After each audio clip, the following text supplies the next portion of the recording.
অত্যাবশ্যকীয় ৩৩টি ওষুধের দাম কমানো হয়েছে বলে জানিয়েছেন স্বাস্থ্য মন্ত্রণালয়ের আওতাধীন এসেনশিয়াল ড্রাগস কোম্পানি লিমিটেডের ব্যবস্থাপনা পরিচালক সামাদ মৃধা।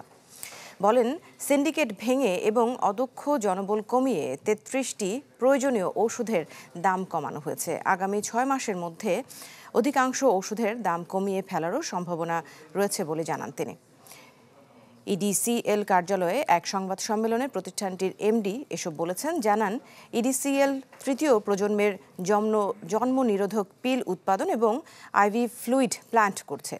তিনি বলেন, 10 থেকে 15 দিনের মধ্যে সাধারণ স্যালাইন কলেরা স্যালাইন উৎপাদন করে সরকারের চাহিদা পূরণ করাও সম্ভব হবে।